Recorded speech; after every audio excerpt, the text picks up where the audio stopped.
G.I. Joe fans, Joe Motion Videos 82 here. It is time for another G.I. Joe toy review, and I must apologize to you for not having a review up last week. I was just completely worn out for some reason. This has never happened to me before. Just on my days off, I did nothing but slept. I must have needed it. I would wake up for a few minutes, eat, and go right back to sleep. It was weird. I spent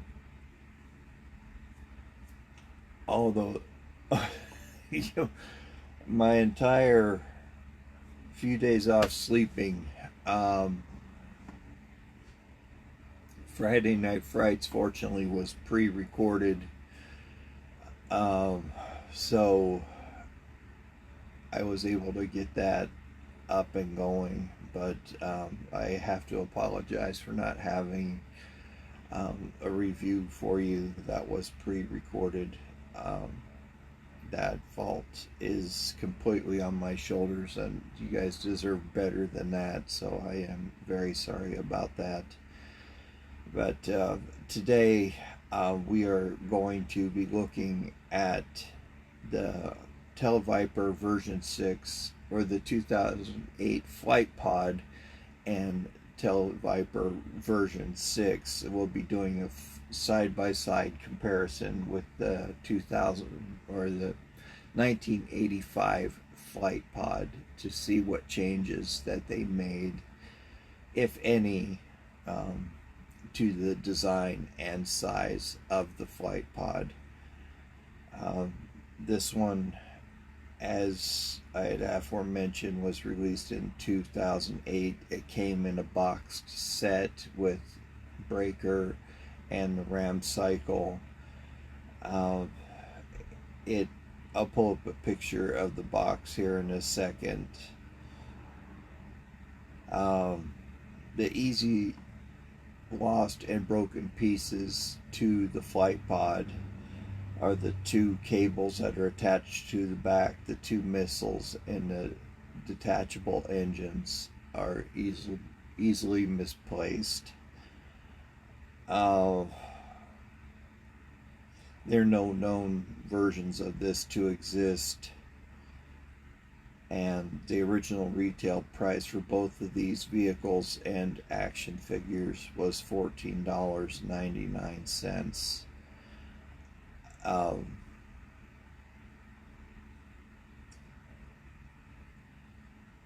Trying to think,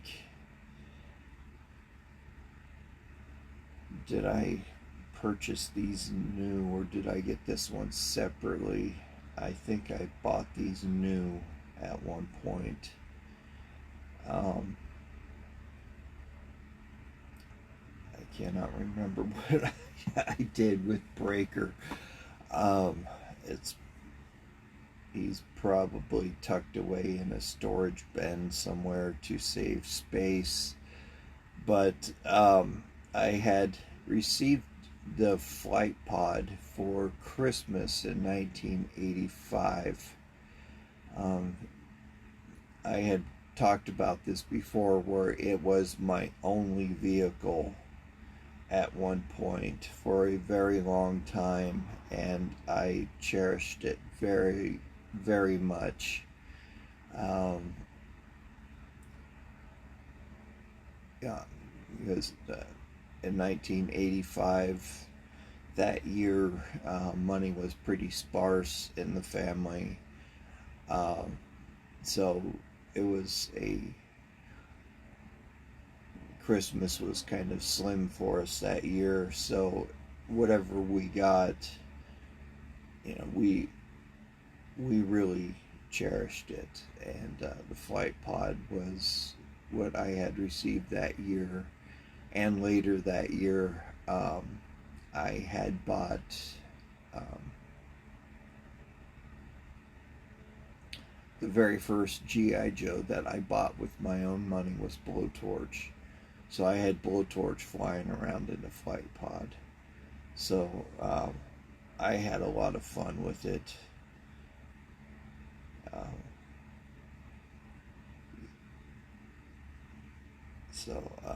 Hold on, I'm typing this in eBay here.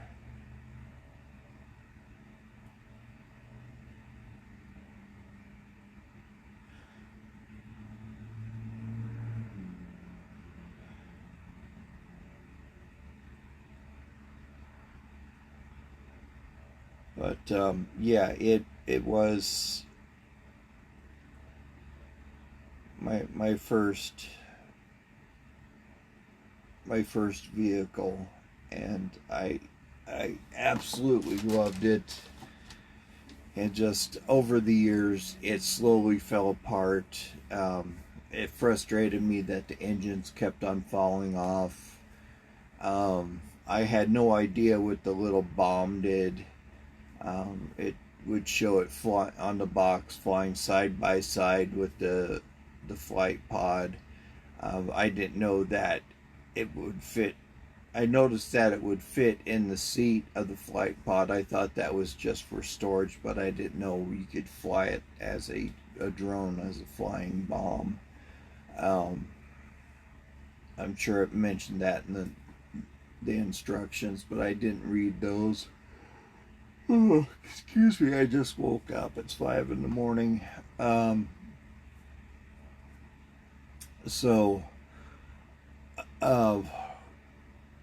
That part I barely even played with.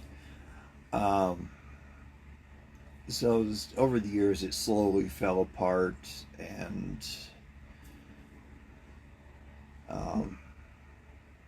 to the point where the pieces got lost, and I no longer had a complete flight pod, and I eventually had to buy a new one to replace it. And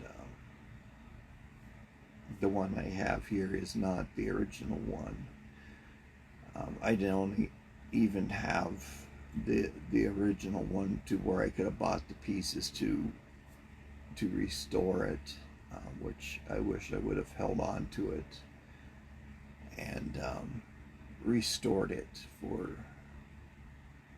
so I could at least say, hey, this is mine as a child.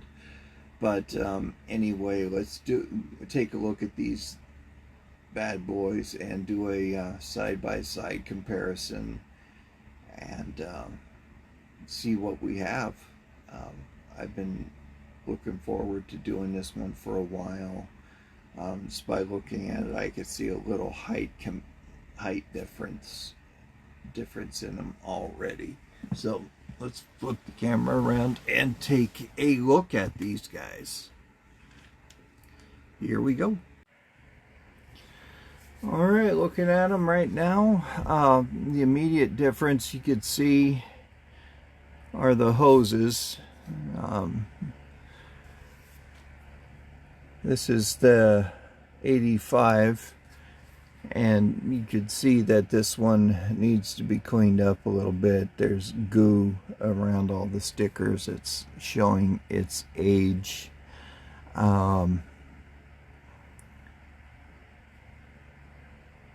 But looking at it here,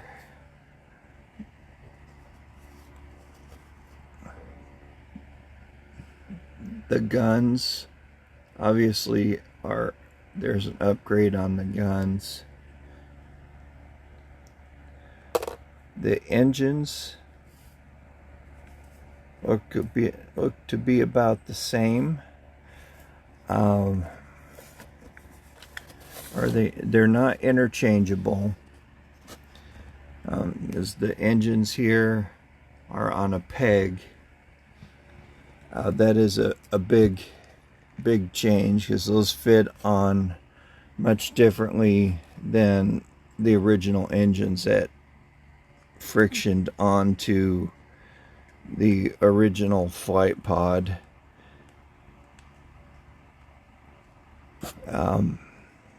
That gives it a little more stability. This is yellowing really bad for some reason. I don't know what's going on with this yellowing. I've never seen them yellow like this before. That is quite interesting.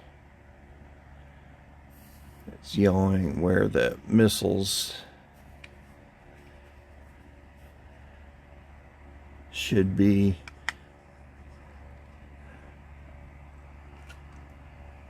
Just look how weird that is. It's yellowing in some really odd spots.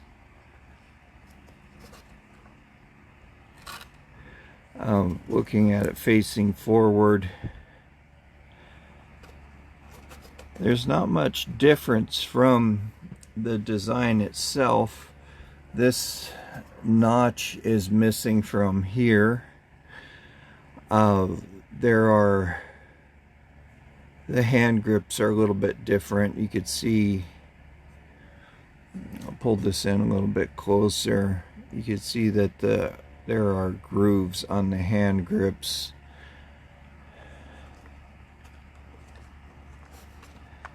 And the hand grips are smooth on this one.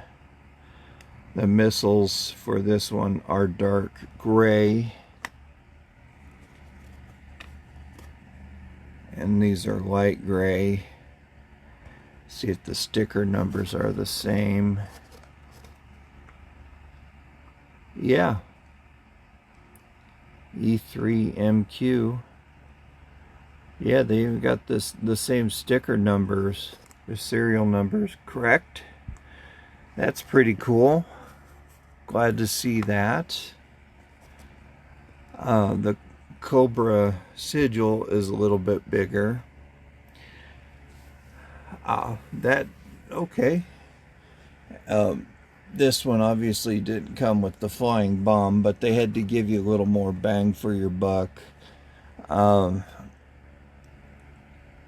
The new flight pod didn't come with these weird little, whatever you want to call them, down at the bottom. That was covered up by the seat. They're still there, but the seat covered them up. And you know, you have the hoses attached to them. So let's go ahead and take a look at this, since this is what we will be reviewing. The canopy on the 85 has always been loose. I even remember on my first one, the canopy was really loose. They fixed that problem. The canopy's nice and tight on this one. It came with a Televiper version 6, since the Televiper came with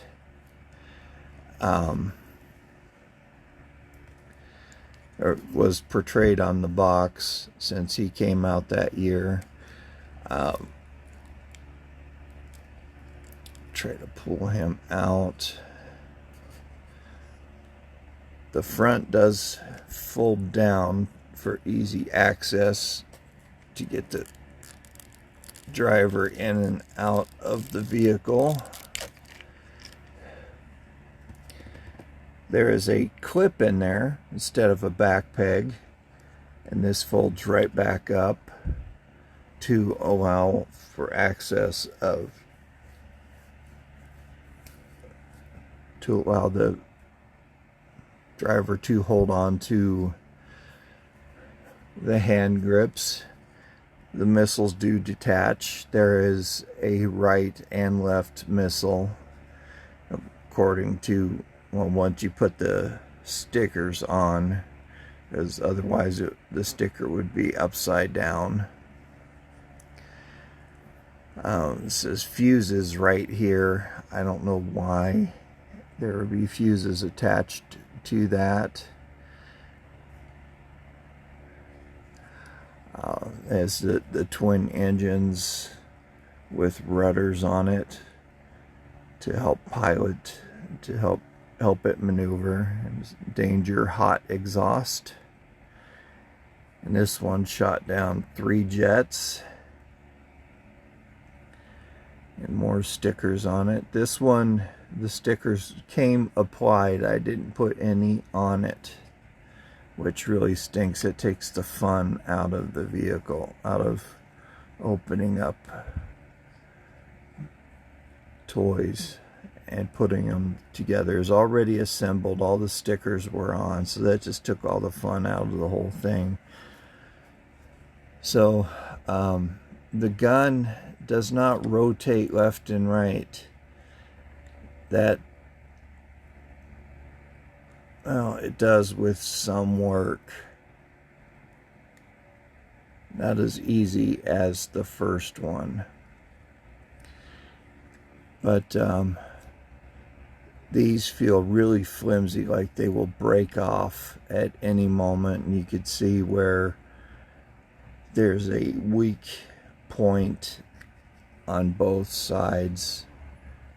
Let me get that into focus, where they might possibly break off over time or with rough play. So let's go ahead and set that down. You can see the hose detached just by moving the gun.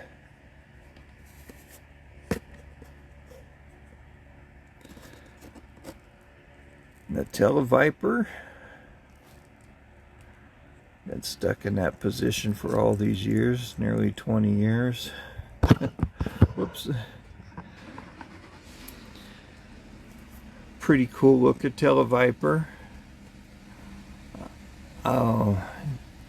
Wearing his purple vest, blue uniform, his purple pouches on both legs, black boots, knee pads. He has his wrist pads on, his telecommunications helmet with a little radio antenna here. It's made out of a soft plastic, and communications equipment is soft plastic, but it's not removable. His head does move up and down a little bit.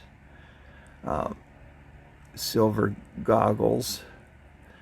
Does have a peg hole in the back.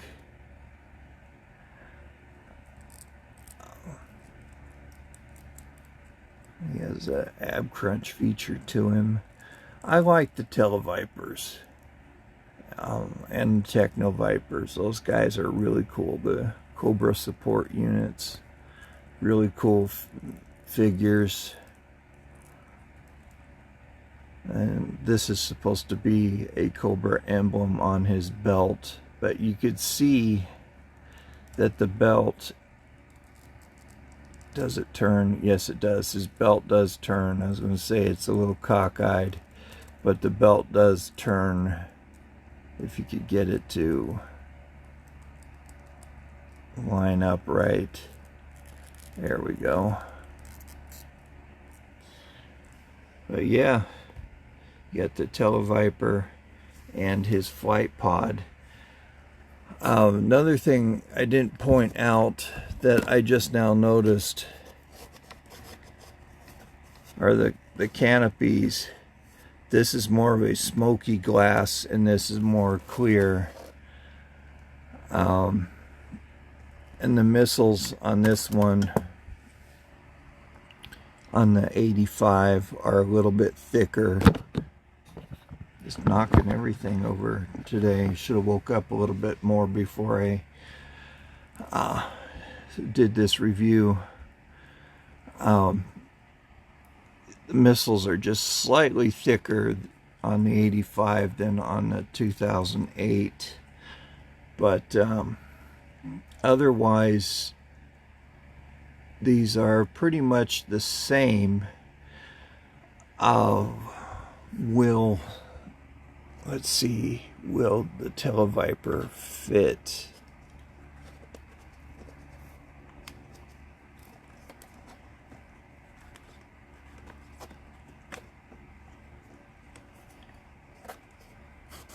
inside of here.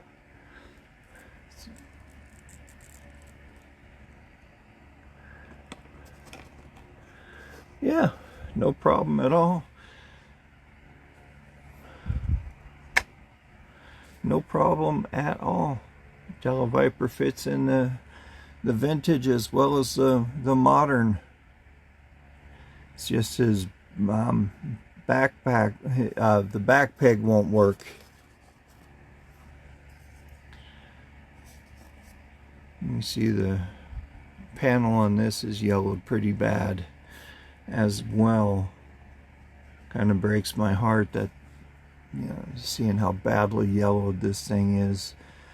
I should just hang it up in the closet in complete darkness. I think I'll do that. But there you have it, guys. The 85 and the 2008 flight pods.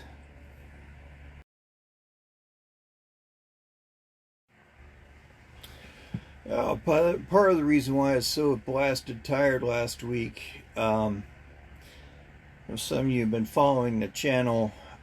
My house is being renovated due to a black mold crisis that we had in our kitchen and bathroom. It took our, thank goodness for homeowners insurance, but the contractor that they went through, HD Restorations from Mesa, Arizona, it took them 6.5 months to complete the house. 6.5 months.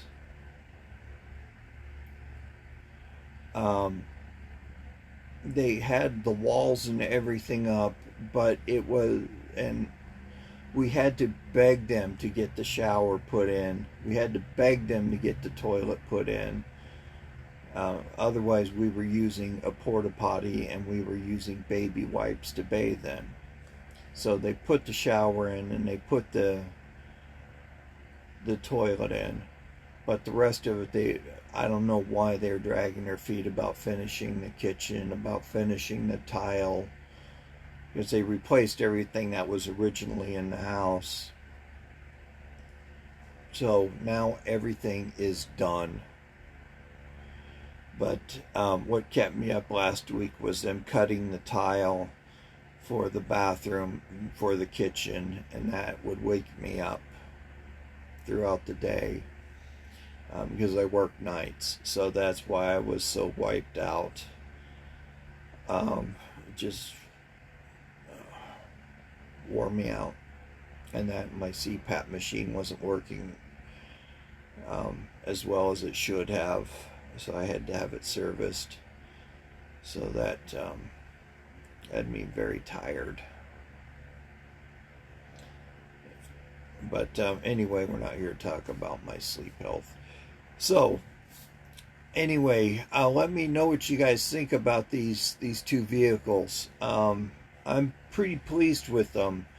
Like I said, the 85 Flight Pod holds a lot of very fond memories for me. I'm very happy with it.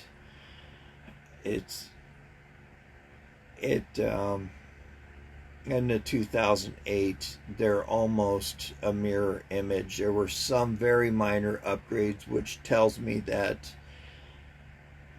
it's nearly a perfect design to where they didn't have to do much to upgrade it, that they really had to think hard to change it to make it a better vehicle.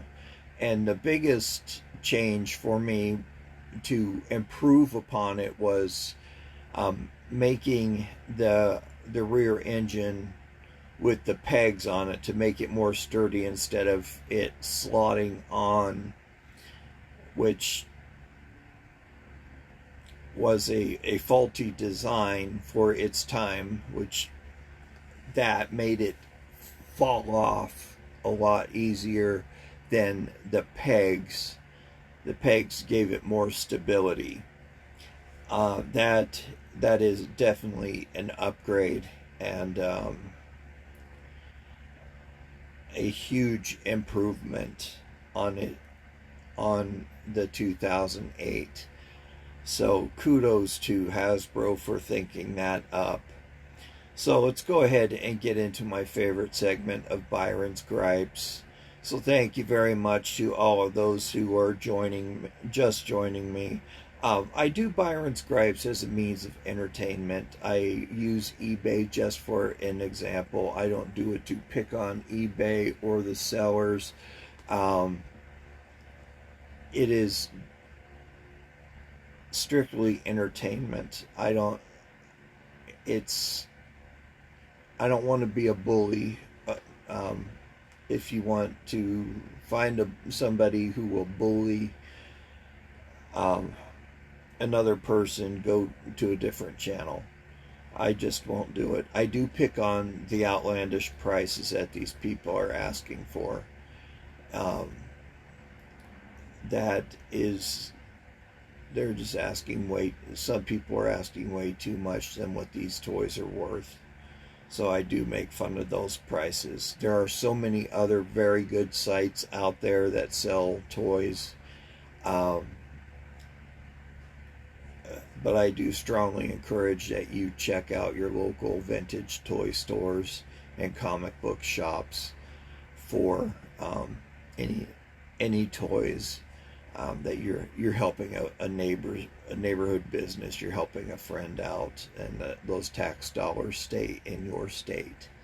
So anyway, let's go ahead and take a look at what we have here.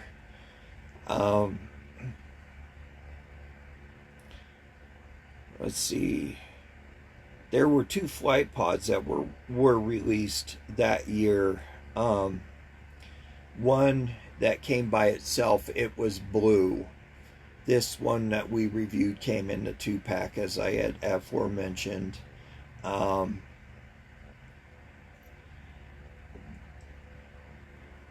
This person is selling the 2.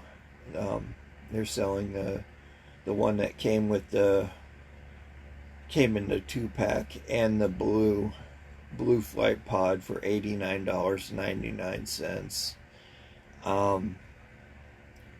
I don't think so. That is just a little bit much. These aren't even quite 20 years old yet, so they're not officially antiques. The missile, $8.46. A complete flight pod, $39.99. Again, that's the high end of normal, I would say.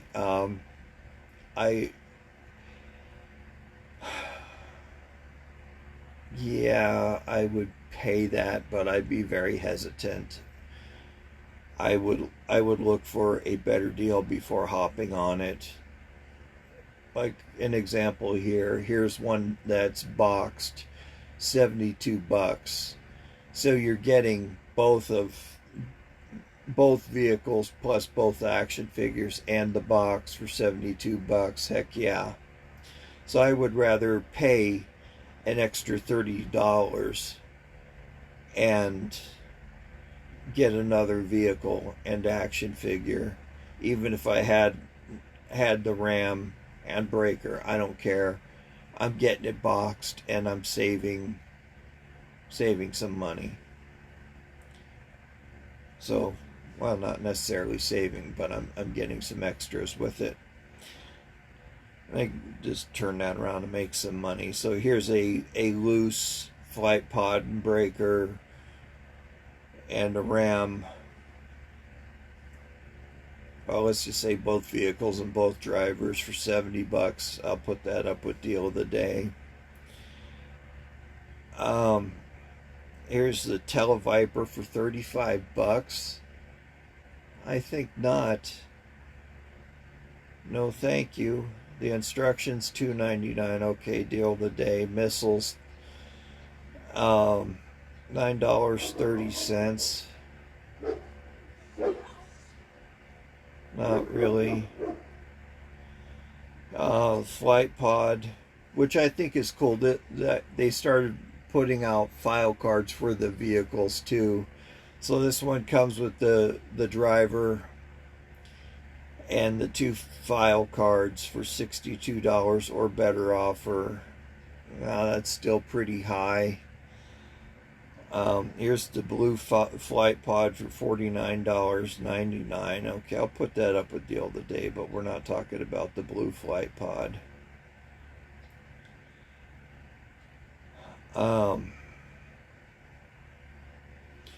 Here's one that's boxed for $74.99. Deal of the day. Another one boxed for $80. Oh. That's up for auction. Never mind. I won't quote an auction price unless the auction is closed. Here's the empty box that doesn't even have the background in it. The little backdrop for it. $20 or better offer.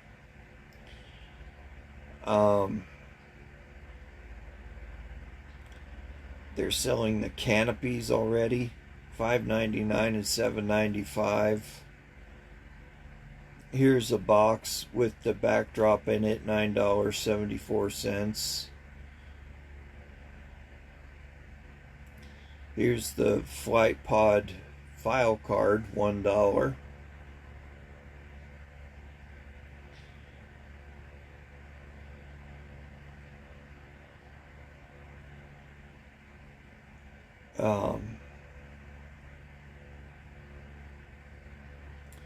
And that is it. Boy, Byron's gripes was anticlimactic. I could gripe about that. You know, some of those box sets were selling for $110. You know, I could gripe about that too. I should have mentioned that. The last one I saw before I turned off my iPad was $110 for my tablet. $110. Yeah. Again, guys, I do want to honestly apologize. You do deserve better than that. You deserve a review every week. That's why you subscribe to my channel. You subscribe to hear a review. But I was afraid I would just fall asleep right in the middle of the review, and you know, you want to tune in seeing some old dude falling asleep right in the middle of a review. That would have taken forever to edit out me nodding off. So I should have just shot something saying, sorry guys, there's nothing this week. I could have given you that at least. But tune in Friday for Friday Night Frights with Count Vampire. It'll be the episode 4 of season 8 before Halloween. Then he'll have his Halloween show as well, where he'll be reading something different outside of scary stories to tell in the dark. He always has something special, a different book to read. So anyway, guys, thank you. And again, I am very honestly sorry for not having that review. I feel terrible about not reviewing something last week. So anyway, I hope you enjoyed this. This is one review I was looking forward to doing. No, just thought I saw something out of the corner of my eye. So anyway, you guys, you take care. You stay safe out there. Remember, cold and flu season is about us. Wash your hands. That's your first line of defense. Remember, be kind to everybody. You never know what kind of day somebody is having. Be kind to yourselves. You deserve it. Be kind to animals. They know nothing but unconditional love. And we'll see you next week for another G.I. Joe toy review. You guys are awesome. Take care. We'll see you then. Bye-bye.